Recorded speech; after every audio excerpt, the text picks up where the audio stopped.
രാഷ്ട്രപതിയുടെ നയപ്രഖ്യാപന പ്രസംഗത്തിനുള്ള പ്രധാനമന്ത്രി നരേന്ദ്രമോദിയുടെ മറുപടിക്കിടെ ലോക്സഭയിൽ ബഹളം. പ്രതിപക്ഷം മുദ്രാവാക്യം വിളിച്ചു. ബഹളത്തിനിടെയും പ്രധാനമന്ത്രി പ്രസംഗം തുടർന്നു.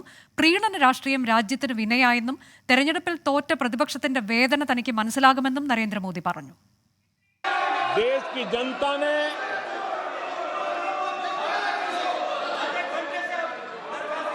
दुनिया के सबसे बड़े चुनाव अभियान में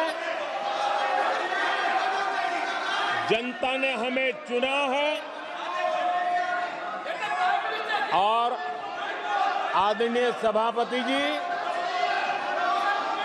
मैं कुछ लोगों की पीड़ा समझ सकता हूं कि लगातार झूठ चलाने के बावजूद भी उनका घोर पराजय हुआ.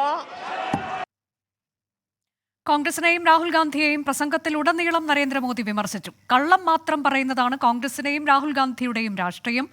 കേരളത്തിലെ വിജയം അഭിമാനകരമെന്നും പ്രധാനമന്ത്രി പറഞ്ഞു. ആർ രാധാകൃഷ്ണൻ വിശദാംശങ്ങളുമായി. ആർ കെ, പ്രതിപക്ഷ ബഹളത്തിനിടെയായിരുന്നു മറുപടി പ്രസംഗം. തുടക്കം മുതൽ ഒടുക്കം വരെ ബഹളം.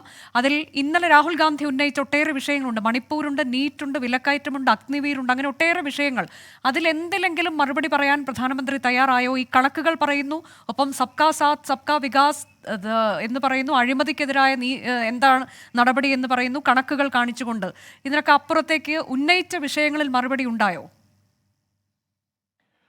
അനുജ സൂചിപ്പിച്ചതുപോലെ പ്രധാനമന്ത്രി തികഞ്ഞ കൗശലത്തോടു കൂടിയാണ് ഈ സാഹചര്യത്തെ കൈകാര്യം ചെയ്തതെന്ന് പറയേണ്ടി വരും. ആദ്യം ഏതാണ്ട് 10 വർഷത്തെ ഇടവേളയ്ക്ക് ശേഷം ഇത്ര ശക്തമായിട്ടുള്ള ഒരു പ്രതിപക്ഷ നിരയെ സഭയിൽ കണ്ടിട്ടില്ല എന്നുള്ളതാണ് ഇന്നത്തെ ഒരു സാഹചര്യം വ്യക്തമാക്കുന്നത്. ട്രഷറി ബെഞ്ചിനെ ഈ പ്രതിപക്ഷ നിരയുടെ ഇത്ര ശക്തമായിട്ടുള്ള സാന്നിധ്യം പല ഘട്ടങ്ങളിലും അലോസരപ്പെടുത്തുന്ന സാഹചര്യമുണ്ടായി. പ്രധാനമന്ത്രി നരേന്ദ്രമോദിക്ക് തൻ്റെ സ്വതസിദ്ധമായിട്ടുള്ള ശൈലി ആദ്യ ഘട്ടങ്ങളിൽ നഷ്ടമാകുന്നതും ഇതിൻ്റെ അനുബന്ധമായിട്ട് കാണാനായി സാധിച്ചു. പക്ഷേ പിന്നീട് ആ ശൈലിയിലേക്ക് മടങ്ങിയെത്തിയ പ്രധാനമന്ത്രി ശക്തമായിട്ടുള്ള വിമർശനങ്ങൾ ഉന്നയിച്ച് കോൺഗ്രസിനെ പ്രതിരോധത്തിൽ നിർത്താനും ഈ പ്രതിപക്ഷ നിരയുടെ പ്രതിഷേധത്തെ കൂടുതൽ ശക്തമാക്കാനും വേണ്ടിയിട്ടുള്ള ശ്രമങ്ങളാണ് നടത്തിയത് എന്ന് പറയേണ്ടി വരും. അങ്ങനെയുള്ള ഘട്ടത്തിൽ ഏതെങ്കിലും വിധത്തിൽ ഈ സർക്കാരിൻ്റെ സംസാരിച്ച വിഷയങ്ങളിൽ ഏറ്റവും പ്രധാനപ്പെട്ടത് കോൺഗ്രസിൻ്റെ അഴിമതി, ഒപ്പം രാഹുൽ ഗാന്ധി പ്രതിപക്ഷ നേതാവ് എന്ന രീതിയിൽ ബാലിശമായിട്ടുള്ള അല്ലെങ്കിൽ കുട്ടിത്വം തോടുകൂടിയുള്ള സമീപനമാണ് സ്വീകരിക്കുന്നത്, പക്വതയില്ലാത്ത രീതിയിലാണ് പ്രവർത്തിക്കുന്നത് എന്ന അടക്കമുള്ള വിമർശനങ്ങളും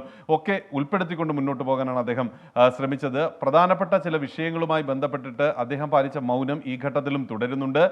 സഭയിൽ ഇതുമായി ബന്ധപ്പെട്ടിട്ടുള്ള വളരെ പ്രധാനപ്പെട്ട വിഷയങ്ങൾ, ഉന്നയിക്കപ്പെട്ട വിഷയങ്ങളിൽ അദ്ദേഹം ഏറെ കൗശലത്തോടുകൂടി മറുപടി പറഞ്ഞു എന്ന് വരുത്തി മുന്നോട്ട് പോകുന്ന ഒരു സമീപനമാണ് സ്വീകരിച്ചത്. ഇപ്പോഴും അദ്ദേഹത്തിൻ്റെ മറുപടി പ്രസംഗം സഭയിൽ തുടരുകയാണ്. ഏതാണ്ട് മണിക്കൂറുകൾ നീളുന്ന വിധത്തിലായിരുന്നു അദ്ദേഹത്തിൻ്റെ പ്രസംഗം. ആദ്യഘട്ടങ്ങളിൽ ഈ പ്രതിപക്ഷത്തിൻ്റെ പ്രതിഷേധം വളരെ ശക്തമാകുന്ന ഒരു സാഹചര്യവും നമുക്ക് സഭയിൽ കാണാൻ സാധിച്ചു. സ്പീക്കറിനെ ഇത് പ്രകോപിപ്പിച്ചു. രാഹുൽ ഗാന്ധി ഉയർത്തിയ വിഷയങ്ങളിലൊന്നും ഇതുവരെ മറുപടി പറയാതെ കണക്കുകൾ ഉയർത്തിക്കാട്ടി വ്യക്തിപരമായ വിമർശനങ്ങൾ ഉന്നയിച്ചുകൊണ്ടുള്ള മറുപടി പ്രസംഗം.